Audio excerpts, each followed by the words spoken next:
going to try and get started. The dessert's being brought around, but we've had a very casual luncheon here, and I think we need to move along. So, our speaker today is Jade Henricks, currently the president and founder, I believe, correct? Founder of Catholic Laity and Clergy for Renewal. Prior to founding that organization, he worked for 11 years at the U.S. Conference of Catholic Bishops, 6 years as Executive Director of Government Relations. He earned his MA in Catechetics from Notre Dame Graduate School and STL in Systematic Theology from the Dominican House of Studies in Washington, D.C., his BA in Political Science from the Franciscan University of Steubenville, and he studied for 5 years as a seminarian, including a year in Rome and a year in silence as a novice. And this last line juxtaposed to that I thought was kind of humorous. He now lives in Denver with his wife and 3 children, so I guess he found silence not conducive to the good life. So please welcome Jade Henricks.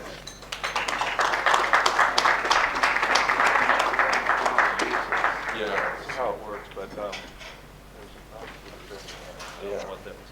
Can you hear me okay if I just speak like this, or would you rather it be like this? Okay.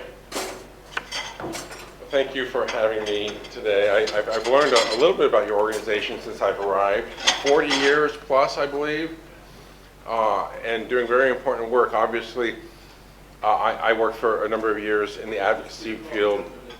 You can hear okay? I'll try not to have this feedback. But the work that you all do at the state level is really very important. I had the privilege of working with the Illinois Catholic Conference during my time there. When I was Executive Director of Government Relations, one of my jobs was to help coordinate the state Catholic conferences. So I worked with Bob Gilligan quite a bit.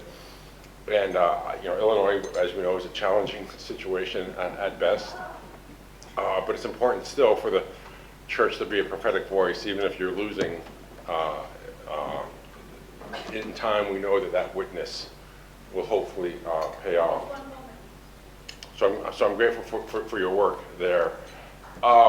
Kevin invited me here. When he invited me, I'm grateful for the invitation.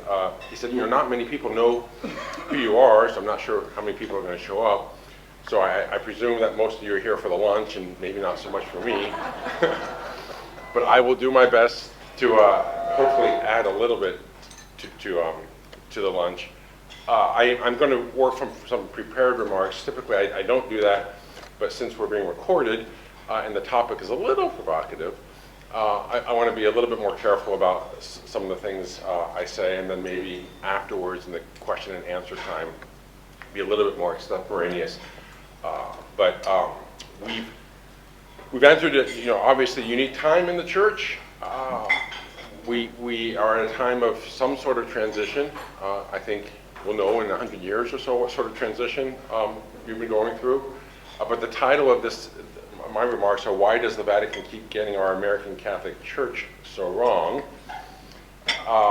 That's a loaded title, and I will do my best to address some of these things. But again, just a little bit more in terms of my background. Kevin did a very good job, but my time at the U.S. Conference of Catholic Bishops was a unique opportunity as the Executive Director of Government Relations. So I was the one responsible for overseeing all of our public advocacy work. And I know this group is quite conservative politically, and so sometimes the bishops get criticized for being too liberal at times. But there is a beauty in that spectrum, and there was a consistency in it. Sometimes you could argue the bishops didn't quite get it right in terms of the balance, but my job was to oversee the full breadth of the public advocacy work. And I was the one who, for example, would go in with the president of the Bishops' Conference into the Oval Office and meet with the president. I would try to leave a little bit of less salt behind. I figured it couldn't hurt.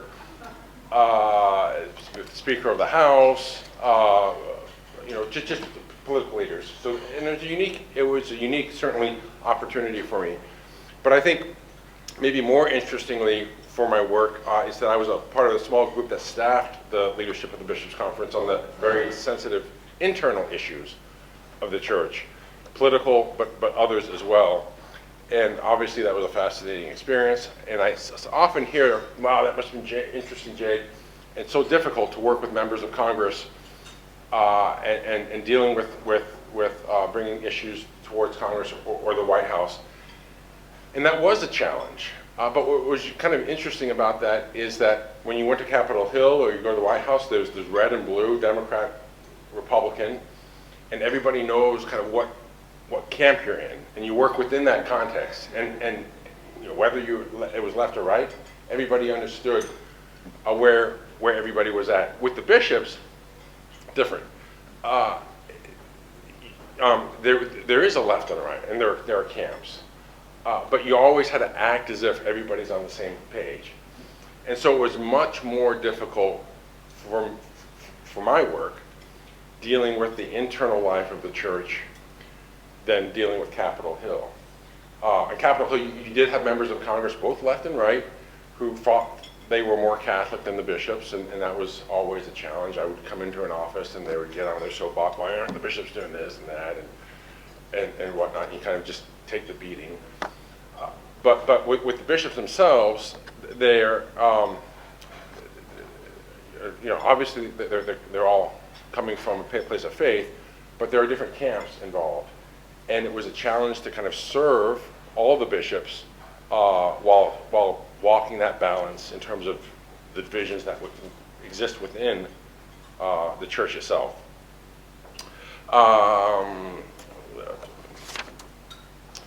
So due to my previous work, first with my time with the Bishops' Conference, and then with my first phase of life post-USCCB, and that's part of establishing Catholic laity and clergy for renewal, I didn't take speaking engagements due to the need not to be the face of anything, and I still don't have the desire to be the face of anything, but I have gotten to the point where I've started writing a little bit more, and this is where I came to the attention of Kevin, and I've written a number of things in the last year or so, some of which have been described to me as controversial.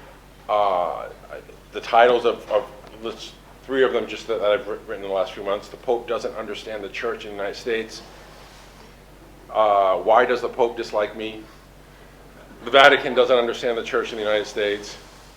They're all, I guess, provocative titles, and yet, you know, they've been described to me by some friends as, boy, Jade, you're writing a lot of controversial stuff. And I would argue that the only reason why they're considered controversial is because not many people, if any, are saying these things. Everything I've written, in my estimation, should be obvious to an unbiased observer. And I've tried to write with some charity. And it shouldn't be controversial to say the emperor has no clothes, to take a very imperfect analogy for our topic today, when he doesn't have any clothes on, except for the fact that everyone else is pretending that he does have clothes on or unwilling to say the obvious. So perhaps that's a little bit harsh, and again, an imperfect analogy, but while being deferential and charitable towards the Holy Father, which we are all called to do, there's also an obligation to be honest. So let me also make a disclaimer here before I get into the substance of my remarks. With what I've written and with what I will say today, clearly I have my criticisms of the Holy Father. That being said, I also have a filial duty to love him, as we all do. And there have been things that he has said and done which have been genuine contributions to the church. And so I don't want to just be simply disparaging. And that could be the subject for another talk. It might be a shorter talk, but it's a subject for another talk. But I was asked to speak on the other side of the coin for my remarks today. Unfortunately, I think it's fair to say, there is a new form of ultramontanism. Ultramontanism is where kind of the Pope should have deference in everything, and everything the Pope does is from the Holy Spirit. So I think there's a new form of ultramontanism today that considers any critique of the Holy Father as uncharitable. And as we've seen in recent weeks, the Holy Father himself seems to balk at criticism directed at him. Yes, there are more than a few folks out there that are genuinely uncharitable towards the Holy Father, and that is a sin which should be denounced. But I hope my comments today and things I've written previously come from a place of charity, even if the charity is critical. I may not like some of the things that our Holy Father is doing, but I do strive to genuinely love him as we are all called to do. So that's my disclaimer, because I don't want all of this to be portrayed as simply a beating up on the Holy See. Okay, so when Cardinal Pierre is the Apostolic Nuncio to the United States. He works out of Washington, D.C. I had the privilege of working with him a little bit during my time at the Bishops' Conference. But when he provides an interview to American Magazine, which he did a month or two ago, where he criticized the church here in the United States literally from top to bottom, or when the Holy Father spoke about Catholics here as backwards looking, as he did past summer, or claimed that the church here, including some bishops, have rejected Vatican II, it shouldn't be controversial. It really shouldn't be controversial to say, what are you talking about? Explain to me a little bit. In the church here in the United States, yes, I'm struggling with this. I'm doing my best not to have the feedback, but I keep moving it around, so hopefully it's not too much of a distraction. But the church here in the United States is in many ways a model of what Second Vatican Council called for, even if you may not be a big fan of Second Vatican Council. It's a model of what Second Vatican Council called for. We have an evangelical engagement from the laity in the culture.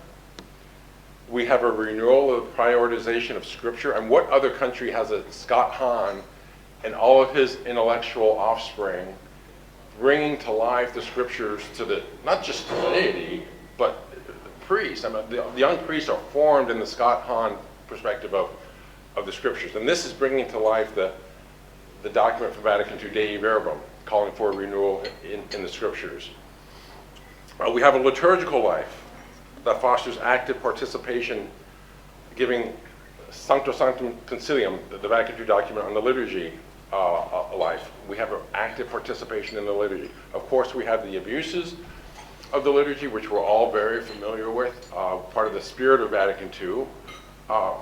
But we also have, some beautiful liturgies that embody what the Council called for.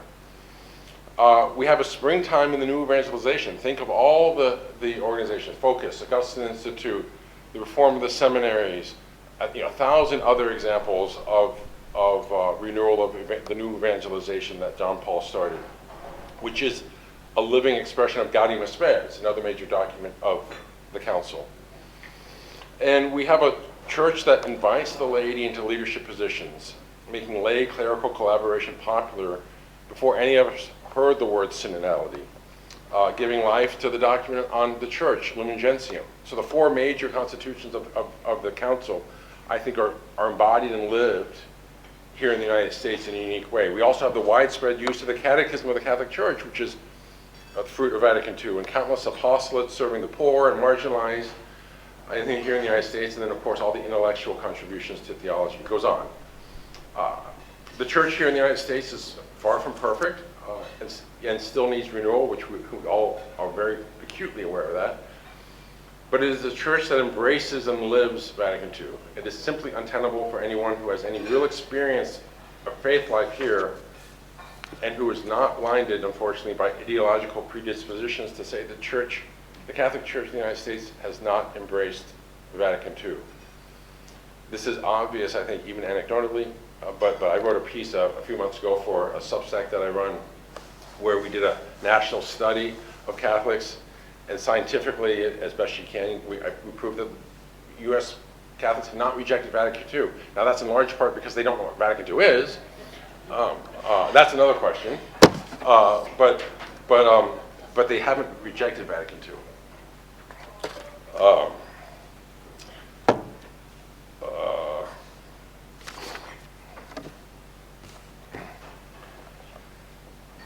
And then with respect to the good works of the church, boy, the Holy Spirit is not liking this.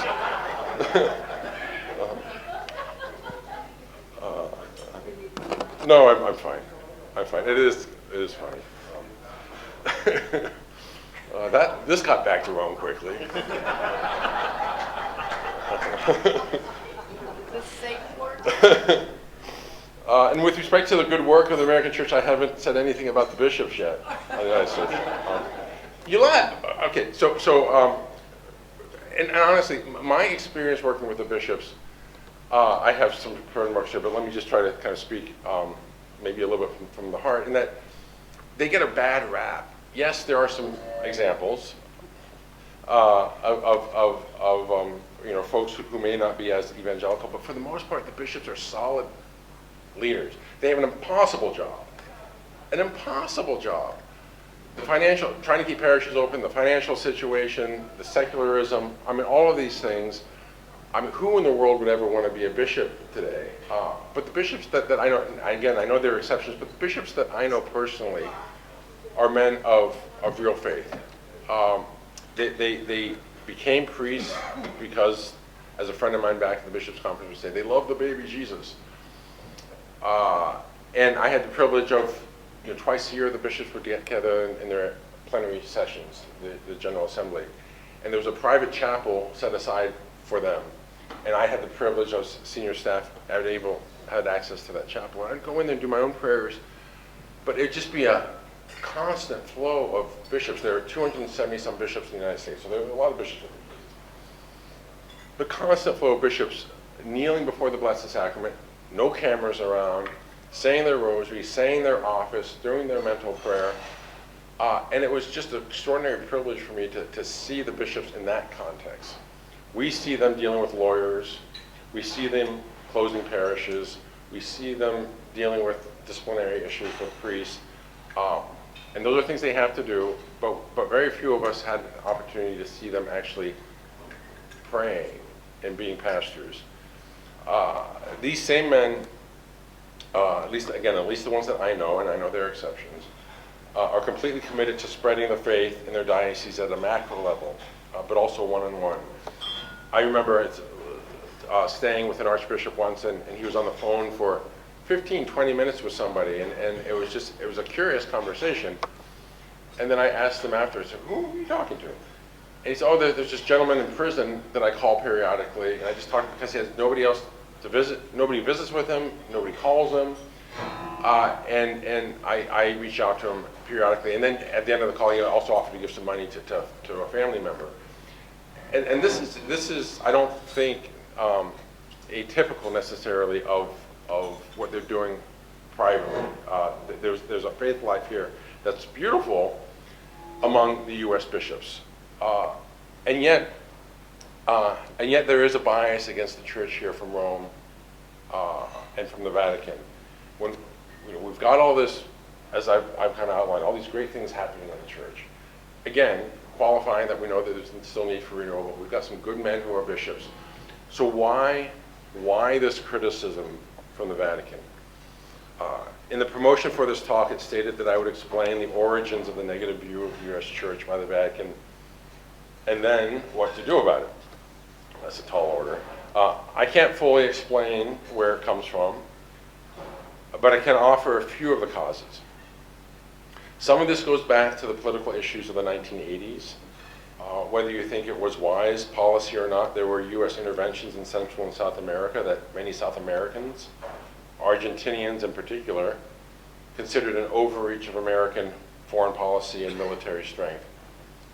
I don't think we can understand the Holy Father's disposition to the United States without taking that reality into consideration. And I'm sympathetic to those events having a bad taste in the post's mouth from a South American perspective. It's very curious that he never came to the United States ever until he was Pope. And somebody who's a cardinal in the Church, I mean, that kind of takes an effort. I don't want to be that typical American that says, well, everybody in America is the center of the world. But in some respects, for you to understand the global situation, you do have to come to the United States at some point. Geopolitics is obviously of great interest to Pope Francis, and like many South Americans, there is a bias against the United States as the all-powerful exploiter of poor countries. This is a narrative, I would argue, that does not hold up under examination, especially relative to other superpowers, but it is the perspective of many folks in South America, and it likely plays into the worldview of the Holy Father. Again, this is speculation. I mean, I don't have any special insights, but these are speculative thought ideas. But it flows into his understanding of the church here in the United States. Related to this is the reality that a Jesuit influence clearly exists within this pontificate. Pope Francis himself is a Jesuit, of course, but he's also surrounded himself, I think, disproportionately by Jesuits. As we know, the Jesuits have a beautiful history of heroically spreading the faith where no one else dared to go. Think the North American martyrs, or Edmund Campion, and the many English Jesuits who were drawn and quartered as just a couple examples of life-giving sacrifices given by men, given by Jesuits. They also led the Counter-Reformation, and of course, gave us a great gift of the Ignatian spiritual exercises and principles of discernment. I think of Walter Chiswick and his extraordinary life, and many others from the last century. I'm doing my best with the noise here. You don't think I need it? No? Can you hear it? Yes. Okay, it's better because it's a little distracting for me, too. Yeah, thank you. Thanks to you. Walter Chiswick, by the way, if you don't know Walter Chiswick and his life, who here is familiar with Walter Chiswick's life? So if you take nothing away from this talk, and I kind of mean this seriously, if you take nothing away from it, read his book, He Leadeth Me. Read it 3 times. It's a short book. He was a Jesuit, actually Byzantine Jesuit from central Pennsylvania, and he had this call that he felt to go serve the church in Russia. And so this is the beginning of the Cold War, after World War II. He snuck into Russia, and within a year was captured and arrested as a spy, held in solitary confinement for 2 or 3 years, interrogated, tortured, and then went to Siberia for 30 plus years in the cold and just worked. And as an undercover, he ended up being an undercover priest, and heard confessions, said mass when he could. His life is extraordinary. And then the thicker book, I think, with God in Russia is the longer story of his life. But then he was actually returned to the United States in a prisoner exchange that the President Kennedy arranged, never expecting to come back to the United States, and he came back to the United States, and then he thought, what in the world has happened in the 30 years that I've been gone?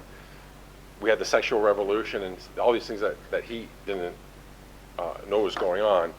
But his life is really an extraordinary example of the beautiful charism that the Jesuits embody in the saints and in contemporary times as well.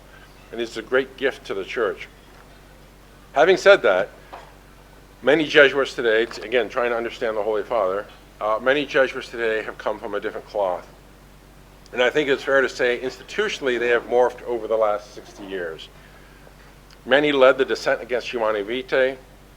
More than a few were aggressively opposed to the pontificates of John Paul II and Benedict XVI. Others turned their institutions over to the zeitgeist, seeing enculturation as a reason for capitulation. So whether or not the Holy Father embodies this is arguable, and I would say he doesn't on many levels, but he has clearly empowered Jesuits to exercise great influence over the church today. One prominent example of this, which is a little bit of a thorn under my skin because of my previous work, but is Father Antonio Spadaro, Jesuit in Rome. He is known to be a close advisor to the Holy Father. He was the editor of La Civiltà Cattolica, the official Jesuit magazine that had Vatican approval. And I'm just giving one example just to give us a little bit of color. But that magazine was known as an oppositional voice to John Paul II and Benedict, and is an aggressive promoter of Francis. In that magazine, Spadaro wrote an article back in 2017 entitled Evangelical Fundamentalism and Catholic Integralism, a Surprising Ecumenism, where he argued that the Catholic Church in the United States is embroiled in what he called an ecumenism of hate when it collaborates with evangelical groups. And this was published in that paper with the authorization of the Secretary of State at the Vatican. Hate, I think, is the operative word here. It seems Father Spadaro genuinely thinks there are Catholics who hate because of their collaboration with a certain brand of politics. He wrote this at the beginning of the Trump administration. Imagine what he might think today. And I take no pleasure in saying this, but the article is really an embarrassment. He creates a straw man that he knocks down with faux sophistication. He uses all of these big words in the article, but if you kind of pay attention to what he's saying, it's a silly argument that's not based on any of the facts on the ground. He argues that there is a fundamentalism behind evangelicals' engagement in the culture wars.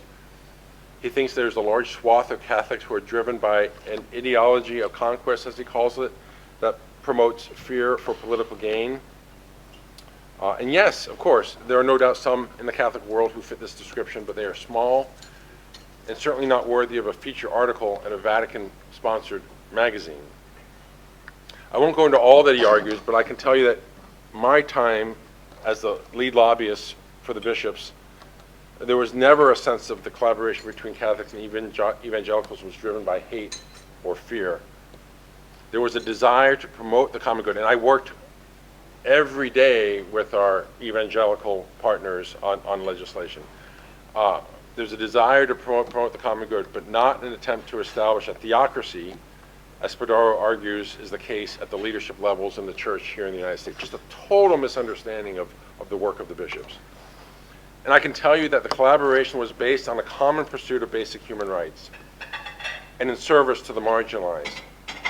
For example, we worked closely with the evangelical community to draft language for PEPFAR, President's Emergency Plan for AIDS Relief, the multi-billion-dollar program to combat HIV/AIDS in foreign countries, most notably in African countries. The language originally drafted by a Republican-led Senate did not include conscience protections. So the legislation would have prevented many faith-based groups, including Catholic Relief Services and evangelical groups, from participating in the program. Evangelicals and Catholics joined forces and opposed the legislation until conscience protections were added. The language was changed, and the faith-based groups or the faith-based organizations doing this work have saved countless lives because of that language that was adopted through the collaboration. Thanks to this participation, Catholic Relief Services is able to serve the most marginalized in these countries because they go out to the less populated rural areas that most of the other government-sponsored programs ignore due to the minimal rate of return.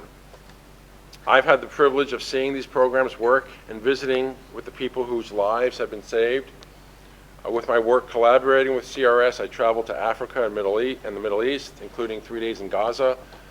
The work that only happens through U.S. government partnerships with faith-based groups, which can only happen when Catholics and evangelicals partner together, is the sort of critical work that it seems Father Spadaro is either unaware of or dismissive of because it doesn't fit into his ill-informed narrative about the church here in the United States. I find it sort of ironic that Father Spadaro doesn't get it, while someone like Bono, this rock star guy, who started the One campaign specifically for programs like PEPFAR, understands the importance of these partnerships. The One campaign worked closely with us, the U.S. bishops and evangelical groups, because Bono understood the importance of the partnership. It is a shame that some within the church don't see the same thing and characterize it as a partnership of hate. There are other examples of collaboration. Of course, there's the necessary collaboration on pro-life issues that has been fruitful, but I can also point to the poverty issues like the Earned Income Tax Credit, Child Tax Credit, or parts of the Farm Bill that provide life-saving support for the most poor in our country. Perhaps some of you might argue against one policy or another, but the reality is that the Catholic evangelical partnership is hardly an ecumenism of hate. I would characterize it as an ecumenism of love, if anything, that has saved millions of lives. Without this partnership, no doubt, the government would swallow up even more of the social services, which is bad news for all people these programs are designed to serve. The Trump administration was a boogeyman that created all sorts of irrational fear from folks like Spadaro. I was criticized by 3 unnamed cardinals in Rome for not being harder on the Trump administration. So I remember one day I was called into into the head of the bishop's conference office, not a bishop, but somebody else, and he said, Jade, I've got calls from 3 different bishops in Rome saying, and this was 6-8 months into the Trump administration, we're not meeting hard enough on the Trump administration. What in the world are you talking about? Because we're always trying to be consistent across the board. And he gave an example, and it was a very small program within the budget, which the administration's budget, and it's clear that there's just ignorance about how the political process works, which is understandable for somebody who doesn't know U.S. politics, but the budget process is a political posturing by the administration, and then Congress responds to it. But then it's the appropriations process where the money is actually spent, and everything kind of gets ironed out between those. And if I had used the bishop's voice to speak out against the small program, kind of the reduction in funding for the small program in the budget, it would have just made us look silly. But I was being criticized because we need to beat up on the Trump administration. And the ignorance from which they made their criticisms would have really hurt the reputation of the church had I done what they wanted. This criticism came at the same time I was actually protecting the U.S. CCB from getting too close to the Trump administration. I remember a Rose Garden ceremony on religious liberty. Brian, you probably remember this early on in the Trump administration, where the White House unfortunately did a little bit of a bait and switch. And literally hours before the signing ceremony, they watered down the language in the executive order. The president of the USCCB at the time was Cardinal DiNardo, and he was supposed to be on the stage with President Trump celebrating this, and I pulled him from the stage. He's not going to go up there because of this weaker language. But then Cardinal Wuerl, the Archbishop of D.C. at the time, he just showed up, and he decided to go on stage, and he showed this partnership with the Trump administration that really hadn't been earned yet. And the irony is that here you had the cardinal who was closest to the Vatican celebrating really what ended up being a bad executive order. It was fixed later. And then the USCCB itself kind of protecting its reputation. But there was just such an ideological kind of perspective from some folks in Rome that we had to distance ourselves from the Trump administration, that there wasn't an appreciation for how we were trying to protect the bishops from aligning themselves too closely with a particular political movement. So it seems to me, sadly, that there is an ideological bias by the likes of Spadaro that interferes with an honest assessment of the reality, which bleeds over, I think it must, to the Holy Father himself. As another aside, I'm telling some kind of behind-the-scenes stories that may or may not be interesting, but I actually did try. I requested to go to Rome to meet with Spadaro to help him understand, because it is U.S. politics. If you don't follow it closely, can be complicated. And so I wanted to go over to help him disabuse him of some things. And I was just told in uncertain terms, do not have any contact with him, because we don't want there to be an impression that we are criticizing the Vatican in any way. And so there's this culture of fear that has kind of developed now, where we're afraid to have honest conversations about things, which the whole move towards, if you've been following synodality, is about opening up the conversation. But the irony is that there's so much fear now about offending because of the retribution that sometimes comes, that people aren't willing to have the honest conversations that are really needed. So I was never permitted to have that conversation, which is unfortunate. So does the Holy Father hold the same views as Father Spadaro? It is impossible to know for sure, of course, but the Holy Father has celebrated this one particular article that I've mentioned, so he clearly reflects some of his own thinking at some level. And as Father Spadaro seems to be a close friend, his thoughts have likely, at least somewhat, influenced the Pope. This misreading of the United States is the sort of thing that could easily be dispelled if there was room for an open discussion. But there's so much fear around these conversations that it seems few people are willing to enter the fray, and we see what happens when they do. And that's understandable, because if the Vatican narrative is challenged, it's likely that retribution could be or will be inflicted. I've reached out to Cardinal Pierre. I wrote an article a few weeks ago questioning Cardinal Pierre's criticism of the church here. And I've reached out to him twice since my comments, my public comments, which, by the way, received it was a piece of First Things. It's been viewed over 50,000 times. And so it's not an insignificant contribution to the public conversation. But he hasn't responded to me, and I've sent it to places where I know he's getting the request. So it's very frustrating when we're asked to enter into an open conversation about things, but then those conversations aren't welcomed. We also have the example of the Holy Father who elevates bishops to major sees, who are clearly out of step with their brother bishops. From this perspective of someone, myself, who worked closely with bishops for many years, these appointments are frustrating.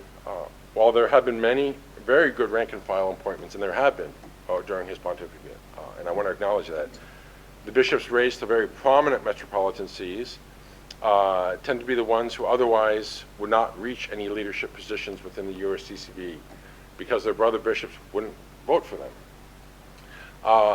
They are men who, at least in my experience, are less pastoral and more ideological. This is, of course, is a generalization, but one that I've seen up close. So many of the bishops here in the United States, so many of them that have been passed over and sometimes even maligned by officials in Rome, would otherwise be obvious choices for the College of Cardinals. Think of the two prominent examples would be Archbishop Gomez and Archbishop Chaput. They are men who I know are wholly dedicated to serving all the faithful in their care, and I do have countless examples of acts of charity by these men. They are also deeply personal in their relationships. When I meet these bishops, they always ask about my children and my wife by name. They ask about me personally and take time to listen and get to know me. Whereas there are the other bishops, and I will refrain from naming any names, but who have never shown a bit of interest in me personally while I worked with them for many years. They don't know a thing about me other than I represent something they don't like. I've tried to engage them in the past, but to no avail. And yet these are the men who have been elevated. It can be discouraging.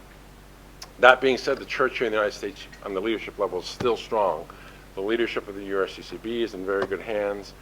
And as I've tried to explain, that so many of the rank and file bishops are men of real faith, with character, and we should be grateful for their leadership because they are protecting the faith from trends in the church we see in Germany, we see in most of Europe, South America, happening in the majority of countries in the world, but it's not happening here at a macro level because of the willingness of these men to stand up to this movement. So to recap, the Holy Father is influenced by geopolitics that sees the United States as a harmful interventionist in world affairs, which he then relates, unfortunately, to the church. He's also seemingly influenced by the spirit of modern Jesuits who are formed by the spirit of the age, who dissent from church's moral teachings, and who see the church as predominantly a political institution. And he promotes leaders who share similar worldview and ecclesiology. So as far as the question of what can we do about all this, we start with the age-old answer, be holy. That sounds pious and simplistic, and perhaps it is, but it's true. When G.K. Chesterton was asked what is wrong with the world, his answer was simple, I am. And that is true for us in the church today as well, and I need to remind myself of this on a daily basis. There is real crisis going on within the church. But the answer to it must start with each of us making a serious examination of conscience and then pursuing greater personal holiness. If we had one more Mother Teresa or Catherine of Siena or Isaac Jogues or Charles Borromeo for our time, then the channel of grace outpouring on the church here and the world would be dramatic. It is easy to complain, and I admit that I am sort of a professional complainer, but it is crucial to offer up our suffering in a prayerful way that engages the spiritual battle with spiritual weapons. What other spiritual weapons do we have? Prayer and fasting, for one. I suspect that we all can pray more. I know I can, and can certainly fast more, especially in this Advent season. We should take seriously the penitential nature of this Advent season and look for ways to fast, whether it be food or various comforts. They can be small things too that nobody else sees. Skip the condiments on a meal. Don't hit the snooze button. Pause your Netflix subscription. Turn the temperature down on your shower. We have plenty of opportunities to make fruitful spiritual sacrifices. Read the scriptures or the catechism on a daily basis. I'd also say the necessary response to the crisis of our time is to get more involved in our parish. It is easy to look at the things at the Vatican, and I do this, and complain. My confessions are always starting with all of the negative stuff that I feel about what's going on in Rome, and that's not a healthy thing. Because the church qua church, the church as church, is more real at the parish level. If we can make our parishes great, then it really doesn't matter what others, including the Holy Father, says about us. And say we're backwards looking, but if we have a dynamic parish life that's feeding the faith of our children, our neighbor, ourselves, it's not as important what's going on in Germany. Volunteer at your parish. Do anything but do something. Take a holy hour or two if your parish has an adoration chapel. If it doesn't, try to get one. Offer to lead a small group in whatever study your parish is running. If there's a men's or women's group, attend it. Invite neighbors to go to church with you.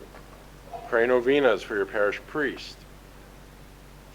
Here's one that I like. Have him over for dinner and don't complain about the parish. And don't tell him what he needs to do differently.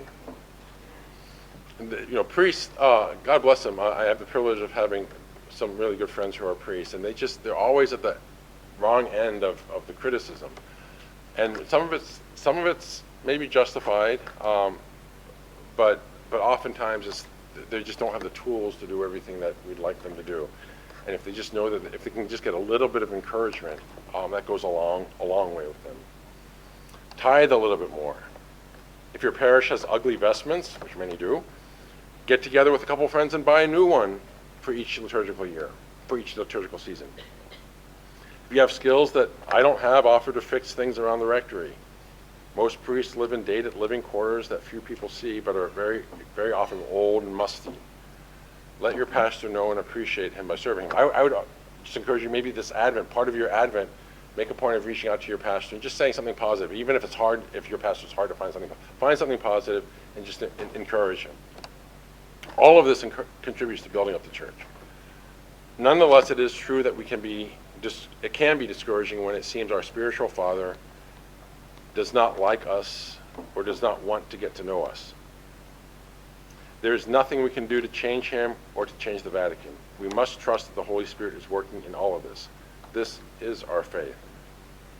The Holy Spirit is very much alive in our parishes, hopefully in our families and ourselves, and the Holy Spirit loves us more than any priest, bishop, or pope ever will. He loves our children more than we do. We have to live in this reality, not the reality that is mired in the politics of the church or the divisions that exist everywhere we look.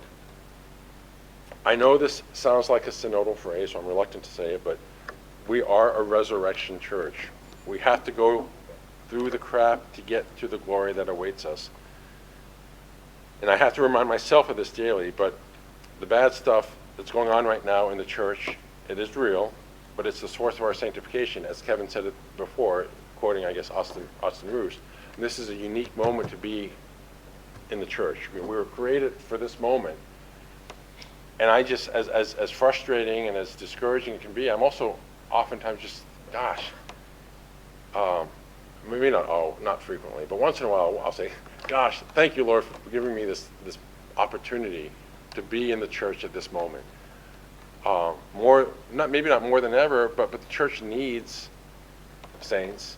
And to be a Vatican II church, we need the laity more than ever to witness to the truth of the faith. If the bishops or priests or the pope aren't going to do it or do it in a compromised way, the laity have the sensus fidelium, sensus fidi. We have a responsibility to do it. So it's a privilege and also a duty for us to be in the church at this time. So who the Pope is, in the end, honestly, really doesn't matter. It was great to have John Paul II and Benedict, but in the end, it doesn't matter. Many of us put too much stock in the pontificates of JP2 and Benedict, which I certainly did. as a priest friend of mine described it, he says, we let Rome eclipse Jerusalem. We let the Pope eclipse Jesus. And I think we're in a moment now where this pontificate is fixing that tendency. So yes, a new ultramontanism has formed, but it's a different kind than what we had under John Paul and Benedict, but it's smaller and weaker, and it will be gone when we have a new Pope who has a different ecclesiology. So just in closing, let us together stop focusing on Peter. I'm speaking to myself. Let me stop focusing so much on Peter and redirect our gaze on Jesus. It is in him that we find our salvation, and it is because of him that we have every reason to hope. Thank you.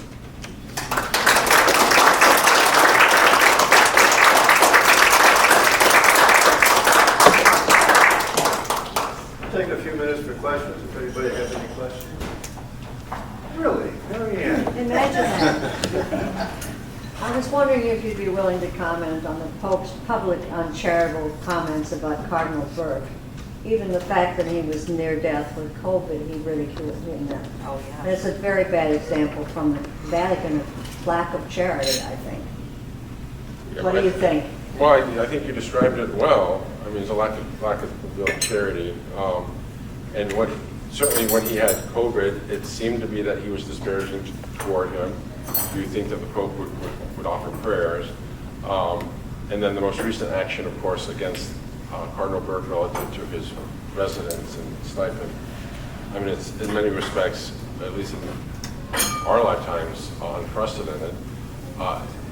And you know, the thing that's frustrating about that is, okay, if you take action against somebody that you think is creating disunity to the church, and I would argue he isn't, but that's what the Holy Father's impression is. There are a number of cardinals who are clearly creating disunity in the church, that he's not just not disciplined, but he's elevated. And so that's where I think compounds, you know, the unfortunate action that has been taken. But, you know, I also think the Holy Spirit may be using this in a certain way, in an unexpected way, in that these sorts of actions kind of are just revealing where we're at with respect to the Vatican in a more clear and precise way. And I think that's actually quite important whenever an next conclave might happen, because I suspect there are some cardinals around the world who are busy running their dioceses, and they're coming from maybe obscure places, and they're not really paying that close attention, may not be fully aware of everything that's happening here. But these sorts of things will help surface the situation in Rome a little bit. Many people here may know the answer to this, but because you're the inside guy, decisions like this that the Pope makes, does he do this unilaterally? Does he have a committee of Jesuits that are direct, like his? You know, he doesn't come to the U.S., as you said. He doesn't understand anything about it. So does he make these decisions unilaterally? I don't know. It seems like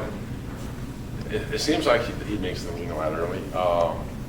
I mean, if we go through the regular process, I think these decisions may not happen, but I don't know what to say. I know the U.S. Church. I don't know Rome very well. I have heard now regarding several of these incidents that they're simply not legal canonically. So to that extent, whatever he's doing seems pretty unilateral, because there are processes, some of which he himself set up or were set up during his current reign, that he doesn't follow. So I don't know what exactly that tells you, but yeah, go ahead. You had mentioned the American Nuncio Pierre. So I'd just like to hear your comment, because it kind of goes in with the first comment about exposing, and so we can see these things, because apparently, from Bishop Strickland said this, that when the Nuncio visited him, he told him he had to let go. That Strickland needs to let go of deposit of faith because there is no deposit of faith. And if that's so, coming from the Vatican Nuncio to the United States, then what are we all doing here? Yeah, I don't know if Bishop Strickland's been very good about confirming what has been said, or has been said, or has not been said. And I don't know if he's confirmed that that's actually what the ministry did say. That's not true, but yeah. Yeah, I've read that as Oh, you well. did, okay. Yeah, but I'm not, Okay. so I'd be reluctant to say that, yeah, that Cardinal Pierre actually said that. Because you're right. I mean, if we had a senior, or anybody in the church just saying, well, what is the deposit of faith? It's fluid. I mean, then there's no reason for any of this. Right. So it's hard for me to imagine that he actually said that. So I can't. To this point, and I'm making another plug to the website, but yesterday there was a very inflammatory story to the extent that Strickland was told not to say Mass in his own diocese. And that was on the news last evening and so forth. Well, today Strickland said, no, if that's an instruction, I haven't gotten it. So, and we don't know, because the Vatican is not always straight up about this stuff either. But to the point, you have to kind of follow the story through and see. But Strickland himself is saying, no, that never happened, even though it was reported yesterday. And I remember in the report yesterday, it was, I believe the reporter said, even though they didn't identify the source is known to us, I think is what they said. So it seemed pretty authentic. And as you remarked, well, I saw it in print. Well, Yeah, or his interviews. I see a lot of walking back in print also, so just have to follow these stories. I always talk to people about the who am I to judge remark. You know, he said the complete sentence was, if he's trying to do the right thing, you know, and he still has homosexual inclinations, who am I to judge?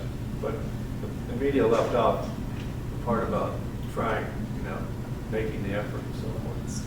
So you just have to follow the story. Anybody else? Yeah. Jay, thanks for your address. Very interesting. In regard to what your solutions are in terms of what do we do with the Vatican as it is now, not understanding the Church in the United States, I agree with everything you said. You know, we have to, what's the problem hide and try to do something, you know, at your parish, pray more and fast more, all of that. In fact, that's the most important thing, so I just can't stress that enough. But it's also, I think, we can't really ignore. I mean, it's almost impossible to ignore or to put out of your mind what's happening at the same time. You know, and there are right ways to respond to what's coming out of the Vatican, and there's wrong ways. And I think, you know, we can all think of examples of wrong ways to respond that are disrespectful to the papacy, disrespectful to the Pope and his office and who he is. You know, but then what are those right ways that we can respond? And I think we should respond when, for example, Pope Francis in a recent document came out basically wholesale endorsing the whole climate change policy agenda, let alone just the belief in it. You know, so that's from the Pope. How can that be just ignored? I mean, so, you know, and it's like the Church weighing in on science to a level that's almost like, okay, this is like Galileo. You know, so what's the via media in your example? Like, you know, if you do believe you can't absolutely ignore. What's the via media and how faithful lay Catholics and priests can respond, you know, when things are just, you know, out of control? Yeah, well, obviously, I've written on things responding to both the Holy Father and Pierre and others, and so, you know, I have a unique opportunity because of my past status with the bishops to have a little bit of a public voice, and so I'm not suggesting all we do is pray and fast. But for the most part, you know, vast majority of Catholics don't have a platform. They don't have capacity to publicly respond. I agree with you with respect to Laudato Deo, the document most recent document on the climate. It's an unfortunate document on many levels. But most Catholics don't have a platform by which they can respond to these things. And so my point is not that it shouldn't be done if you do have a platform, which I have a small platform, and I'm using it. But for those who don't have a public platform, there's just the parish it is the place. But I think it's important to know that, hey, these things can be challenged, and you're not challenging the deposit of faith, but you're challenging kind of a teachings that can be confusing and dangerous. But for priests and bishops, they are in a very difficult position because they have a responsibility to try to keep unity in a parish or in a diocese. And so we see a little bit of rumblings here and there, which I think are good, but probably it's more for the opportunity for lay folks who have a platform when they have a platform. But I'm speaking more, my comments were more for the 99% of folks who don't necessarily have a public platform. What can they do? Because they get frustrated. The other thing to do, and I didn't mention here, I would say, and this is more counsel for me. A lot of this is just counsel for me, but I kind of have a professional. There's a professional hazard that I have because I'm kind of involved in this stuff. Just don't pay that much attention to it. The more more you pay attention to it, the more aggravated you're going to be. And for me, for years and years, for 2+ decades, I was deeply involved in politics in Washington, D.C. I don't watch any of that stuff anymore. I don't read that stuff anymore, and I'm much happier because of it. And it's because I had to before, and I was passionate about it before, but there's nothing I can do about it. I'll vote, and there's not much more I can do about it. Whereas with the church stuff, I can do a little bit more about it. So I would just say discern how much you have to pay attention to it, because it can also be harmful. I would just take that a little further, though. If you understand these issues and if you follow them, and I don't really mean closely, and I certainly don't mean the back and forth, sort of the ping pong talk show type stuff. If you follow these issues carefully and study them, I mean, the ones that are upsetting to you don't have to do them all. I think you discover that they're not as threatening as they seem, because this is just one pope in one era, in one country, whatever.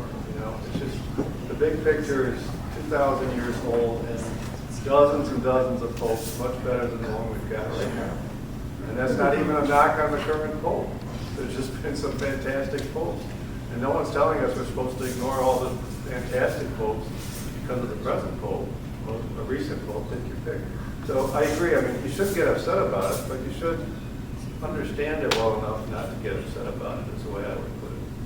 And the other thing I'd follow up on, the parish level, what I have found in my own life is if you're close with your pastor and credible with your pastor, you're not just trying to knock down anybody.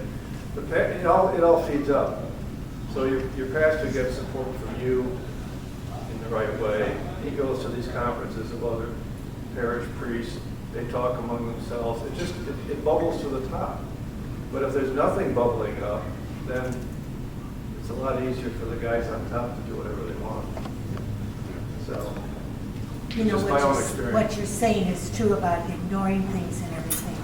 We've grown up as Catholics, and so our faiths are strong to begin with, so that we can make those summations that we're talking about.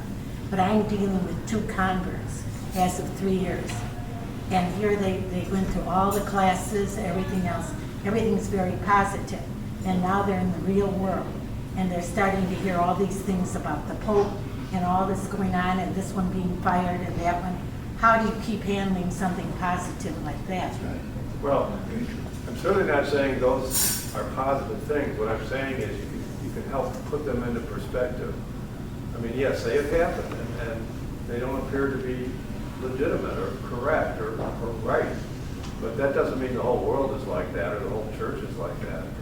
In a way, if you think, I don't remember, 277 bishops, how many bishops? It's actually 281 or something, but yeah. 281 bishops, and a couple that got shot down terribly unfairly. What about the other, I think people new to the church have to learn about the church and how it functions and But it's been so negative now. Oh, I know. But is there any time in church history, if you took yourself down to those couple of decades, when it wouldn't have been as bad or worse? It's a human institution, and compare it to other denominations that don't have a structure like ours or apostolic tradition. That seems like a poor excuse to me. Well, it's not an excuse. I'm just saying that it's as bad or worse everywhere. It's human That's nature. not something they can, say, oh, it happens everywhere. I mean, Well- no, they're probably going to want to know more, and they're very strong Yeah. about what their beliefs are right now, and Yeah. they take everything seriously. They And should. in fact, you talk about being tested. I thought I was pretty good, and now I found out I'm not.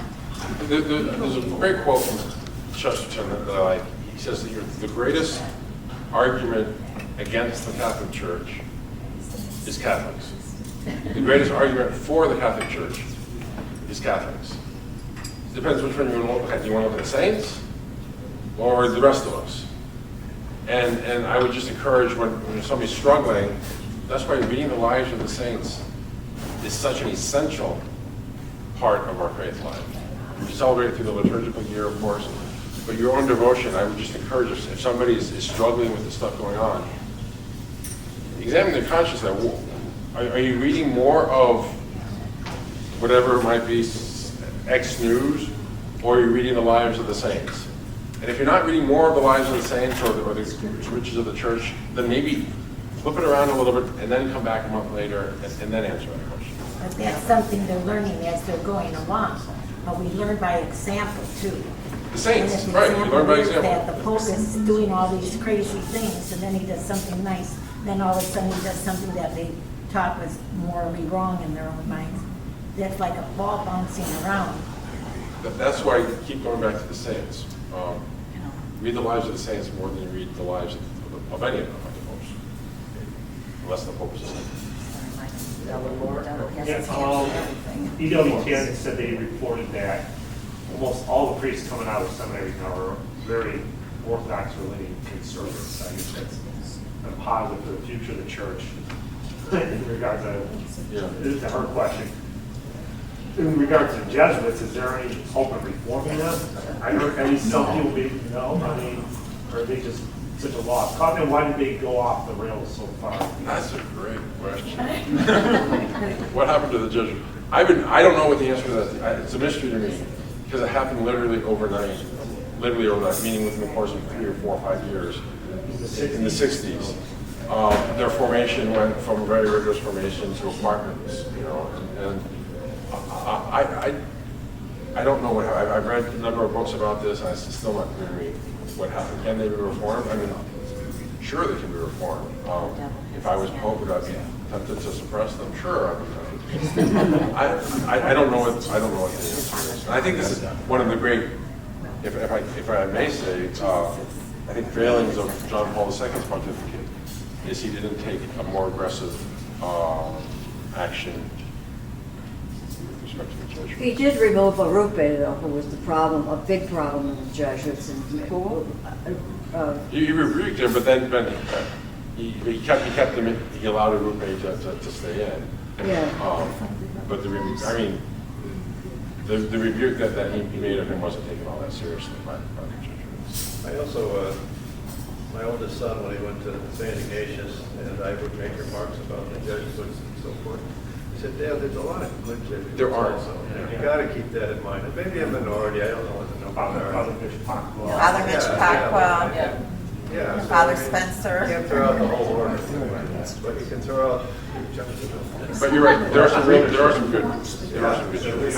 I've heard that supposedly some of the younger Jesuits like the other priests are pretty. Yeah, the southern province of the Jesuits in the United States are getting vocations, and from what I understand, they're really solid. The new rector of the Gregorian, which is the Jesuit University of Rome, is an American, and I'm told he's solid. So there are a lot of good things. The Jesuits are not American Magazine. If you read American Magazine, which I don't, it's just pathetic. If you think that's the Jesuits, then yeah, throw them all out. But that's not the Jesuits. Big chunk of them.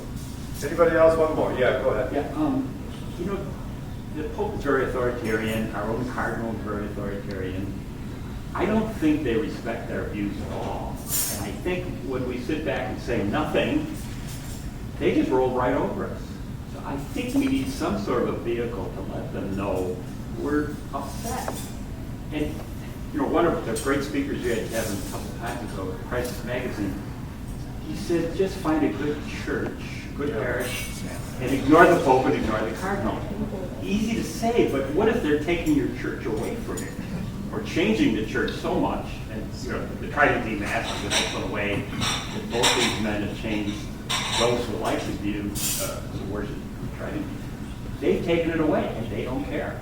I think we need a vehicle to speak up forcefully, and we don't have one because the bishop won't say anything because he can't. The priest won't say anything because he can't. I don't think there is one because they don't give a damn what you think. Well, but I think if you were to embarrass them with a vehicle that was strong and forceful, I pretty. That's what Catholic Citizens is doing. Well, I was going to say that, so we should be doing. But you had the Synod in Rome in October. I mean, I think if the leadership of the Synod had their way without any sort of voices speaking up in resistance, they would have gone to places that would have been really problematic. They haven't gone there yet because we've got some bishops, U.S. bishops and others speaking up in resistance to it. We've also got, I mean, VATICAN and other Catholic press around the world that are speaking up. So I think that there are voices rising up. Maybe it needs to be louder and more organized. I'm doing my little part in terms of responding to things. So it is important to do it, but it has to be done in a way that isn't just lashing out, that is constructive, positive, and not destructive. And that's a delicate balance. where can we read what you wrote? So first things you Google my name. I've got a I can send it to Kevin. No, just a minute. Our website has everything he's talked about today posted. Did I talk? Do a search on our website and you'll get all those articles that you mentioned today. I'm just trying to save you a step. But truly, that's the kind of stuff we put up. And on the Synod, to me, that's a great example. We all were trepidations, at least I was, about the Synod. And the more you learn about it, the more ridiculous it seems to come across. If I had to predict, and you can all mark my words, I don't think there'll be another Synod in October of 2024. I think they'll come up with some excuse to call it off because from everything I'm hearing, it was just a debacle. Just a debacle. Nobody took it seriously ultimately. Towards the end of the week, people were not even showing up. You know? So,